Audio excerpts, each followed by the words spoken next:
ଶ୍ରୋତା ବନ୍ଧୁ, ଆଜି ପୁଣି ଅନ୍ୟ ଏକ ଅନୁଦିତ କବିତା ଆପଣମାନଙ୍କ ସମ୍ମୁଖରେ ଉପସ୍ଥାପିତ କରିବା ପୂର୍ବରୁ ପାଶ୍ଚାତ୍ୟର ମହାନ ଚିନ୍ତକ ଦାର୍ଶନିକ ଖଲିଲ ଜିବ୍ରାନ ତାଙ୍କର ଗୋଟିଏ ଉକ୍ତି ଆପଣମାନଙ୍କ ସମ୍ମୁଖରେ ଉପସ୍ଥାପିତ କରିବାକୁ ଚାହିଁବି। ସେ କହିଛନ୍ତି, କାନ୍ଦି ପାରୁନଥିବା ପ୍ରଜ୍ଞା, ହସି ପାରୁନଥିବା ଦର୍ଶନ ତଥା ପିଲାମାନଙ୍କ ସମକ୍ଷରେ ନଇଁ ପାରୁନଥିବା ମହାନତା ପାଖରୁ ମୋତେ ଦୂରରେ ରଖ। ପୁଣି କହିଛନ୍ତି, ସ୍ୱପ୍ନମାନଙ୍କ ଉପରେ ବିଶ୍ୱାସ ରଖ, ସେମାନଙ୍କ ଭିତରେ ହିଁ ଲୁଚି ରହିଛି ଚିରନ୍ତନତାର ଦ୍ୱାର। ଆଉ ଏକ ସୁନ୍ଦର ଉକ୍ତି, ପ୍ରେମହୀନ ଜୀବନ ଫଳପୁଷ୍ପହୀନ ବୃକ୍ଷ ମାତ୍ର, ମୁକ୍ତିହୀନ ଜୀବନ ଆତ୍ମାହୀନ ଶରୀର ମାତ୍ର। ଏ ଥିଲେ ଖଲିଲ ଜିବ୍ରାନ।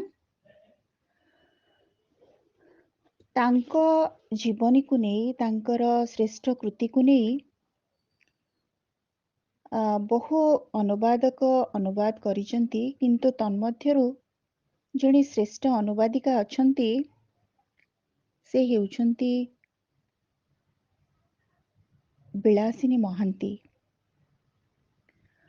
ତାଙ୍କ ସମ୍ପର୍କରେ ଆପଣମାନଙ୍କୁ ସାମାନ୍ୟ କିଛି କହି, ତାଙ୍କର ଏକ ଖଲିଲ ଜିବ୍ରାନଙ୍କ ଦ୍ୱାରା ଲିଖିତ ଏବଂ ତାଙ୍କ ଦ୍ୱାରା ଅନୁଦିତ ଏକ ସୁନ୍ଦର କବିତା ଆପଣମାନଙ୍କୁ ଭେଟି ଦେବି।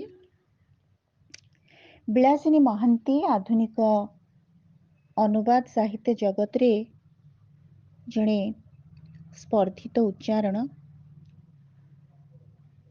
ଜଣେ କୃତବିଦ୍ୟ ସାହିତ୍ୟ ସାଧିକା। ଆଲବେୟର କାମ୍ୟୁଙ୍କ ପତନ, ହରମାନ ହେସେଙ୍କର ଡେମିଆନ, ଗୁରୁଦୟାଲ ସିଂଙ୍କର ସବୁ ଦେଶ ପରଦେଶ, ଆଲବେୟର କାମ୍ୟୁଙ୍କ ପ୍ଲେଗ,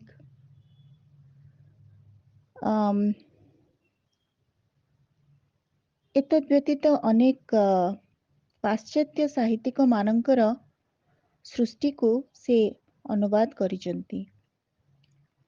ଏମିତିକି ହିନ୍ଦୀ ସାହିତ୍ୟର କମଲେଶ୍ୱରଙ୍କ ଶ୍ରେଷ୍ଠ କାହାଣୀ,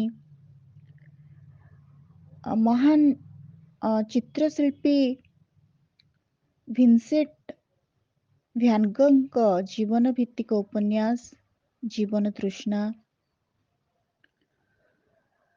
ଆଇଜାକ୍ ବାସେଭିକ୍ସ ସିଙ୍ଗରଙ୍କର କେହି ଅଛି ନିଶ୍ଚୟ, ସେମିତି ଶ୍ରେଷ୍ଠ ଫରାସୀ ଗଳ୍ପ, ସ୍ୱାଧୀନତା ପରବର୍ତ୍ତୀ ହିନ୍ଦୀ କ୍ଷୁଦ୍ର ଗଳ୍ପ, ଶ୍ରେଷ୍ଠ ରୁଷୀୟ ଗଳ୍ପ ନିସର୍ଗ ରାଗ ଆନ୍ଦ୍ରେଜିଙ୍କର, ସେମିତି କାଫକା, କାମ୍ୟୁ ଓ ସାର୍ତ୍ରଙ୍କ କ୍ଷୁଦ୍ର ଗଳ୍ପ,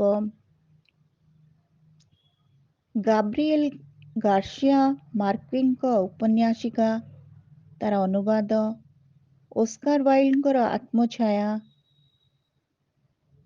ଷ୍ଟିଫାନ ଜିଙ୍ଗଙ୍କର ଉପନ୍ୟାସିକା ବୁଲବୁଲ ଓ ରକ୍ତ ଗୋଲାପ, ଯାହାକି ଓସ୍କାର ୱାଇଲ୍ଡଙ୍କ ଶ୍ରେଷ୍ଠ କୃତି, ତାର ଅନୁବାଦ, ଶ୍ରେଷ୍ଠ ଆମେରିକୀୟ ଗଳ୍ପ, ଶ୍ରେଷ୍ଠ ଫରାସୀ ଗଳ୍ପ, ନୋବେଲ ବିଜେତାଙ୍କ ଗଳ୍ପ, ବାଲଜାକଙ୍କ ଜୀବନ ଭିତ୍ତିକ ଉପନ୍ୟାସ ଜୀବନ ମଦିରା, ଏହି ନିକଟ ଅତୀତରେ ପ୍ରକାଶ ପାଇଛି। ଅନୁବାଦ ସାହିତ୍ୟ ଜଗତରେ ସେ ଏକ ସୁପରିଚିତ ନାମ। ତେବେ ଖଲିଲ ଜିବ୍ରାନଙ୍କର ଶ୍ରେଷ୍ଠ କୃତି ଯେଉଁ ସେ ଅନୁବାଦ କରିଛନ୍ତି, ସେଥିରେ ଗୋଟେ ସୁନ୍ଦର କବିତା, ତାର ଶୀର୍ଷକ ହେଉଛି ମୋ ପ୍ରତି ଦୟା କର ମୋର ଆତ୍ମା।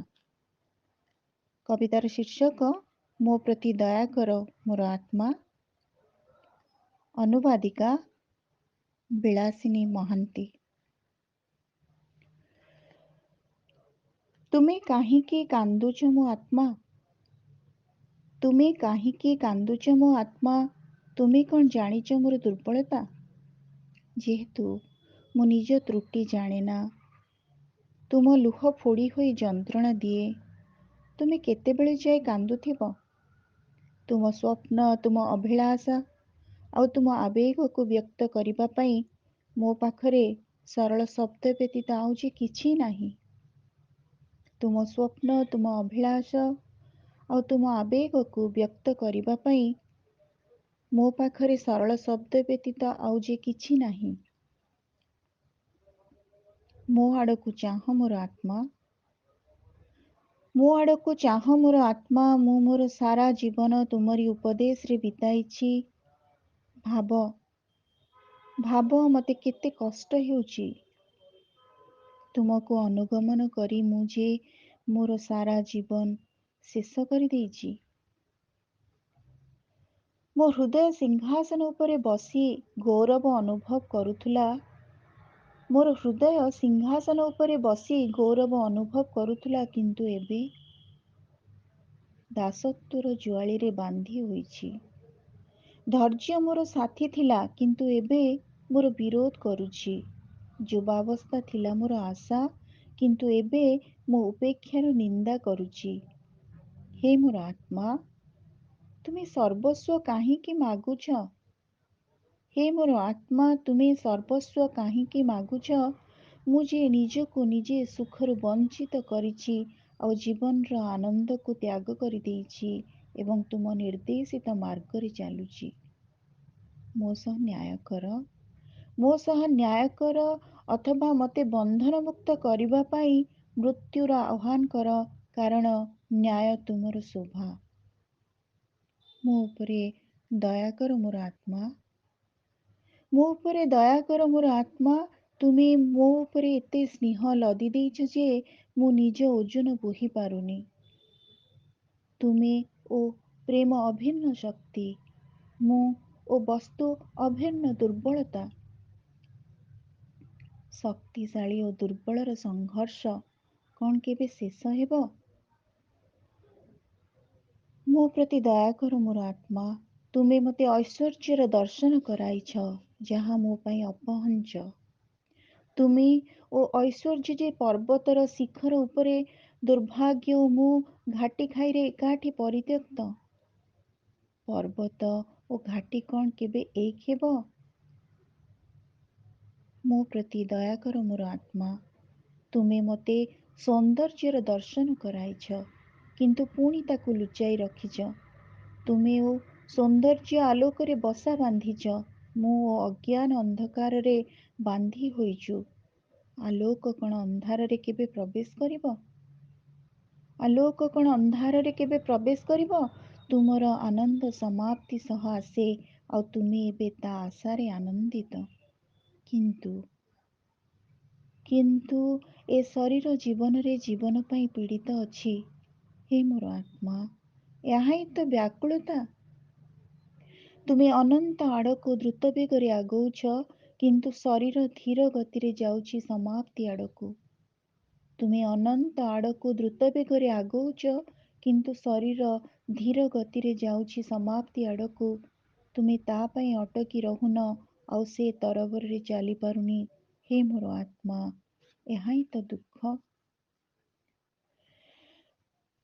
ତୁମେ ସ୍ୱର୍ଗର ଆକର୍ଷଣରେ ଊର୍ଦ୍ଧ୍ୱକୁ ଉଠୁଛ, କିନ୍ତୁ ଏ ଶରୀର ପୃଥିବୀର ଆକର୍ଷଣରେ ନିମ୍ନକୁ ଖସୁଛି। ତୁମେ ସ୍ୱର୍ଗର ଆକର୍ଷଣରେ ଊର୍ଦ୍ଧ୍ୱକୁ ଉଠୁଛ, କିନ୍ତୁ ଏ ଶରୀର ପୃଥିବୀର ଆକର୍ଷଣରେ ନିମ୍ନକୁ ଖସୁଛି। ତୁମେ ତାକୁ ଧୈର୍ଯ୍ୟ ଦେଉନ କି ସେ ତୁମର ପ୍ରଶଂସା କରୁନି। ହେ ମୋର ଆତ୍ମା, ଏହା ହିଁ ଦୁର୍ଭାଗ୍ୟ। ତୁମେ ପ୍ରଜ୍ଞାରେ ପରିପୂର୍ଣ୍ଣ, କିନ୍ତୁ ଏଇ ଶରୀର ଯେ ବିବେକହୀନ। ତୁମେ ସାଲିସ କରନା, ଆଉ ସେ ଆଦେଶ ମାନେନା। ହେ ମୋର ଆତ୍ମା, ଏହା ହିଁ ଯନ୍ତ୍ରଣା। ରାତ୍ରିର ନିସ୍ତବ୍ଧତାରେ ତୁମ ପ୍ରିୟ ପାଖକୁ ଯାଅ ଏବଂ ତାଙ୍କ ଉପସ୍ଥିତିର ମାଧୁର୍ଯ୍ୟରେ ଆନନ୍ଦ ଉପଭୋଗ କର। ଏ ଶରୀର ସର୍ବଦା ସ୍ୱପ୍ନ ଓ ବିଚ୍ଛେଦର ଶିକାର। ଏ ଶରୀର ସର୍ବଦା ସ୍ୱପ୍ନ ଓ ବିଚ୍ଛେଦର ଶିକାର। ହେ ମୋର ଆତ୍ମା, ଏହା ହିଁ ମର୍ମାନ୍ତକ ବେଦନା। ମୋ ପ୍ରତି ଦୟା କର ମୋର ଆତ୍ମା, ମୋ ପ୍ରତି ଦୟା କର ମୋର ଆତ୍ମା। ଶୁଣିଲେ ଶ୍ରୋତାବନ୍ଧୁ, ଅନୁବାଦିକା ବିଳାସିନୀ ମହାନ୍ତିଙ୍କର ଖଲିଲ ଜିବ୍ରାନଙ୍କ ଶ୍ରେଷ୍ଠ କୃତିରୁ ଉଦ୍ଧାର କରିଥିବା ଏକ ସୁନ୍ଦର କବିତା।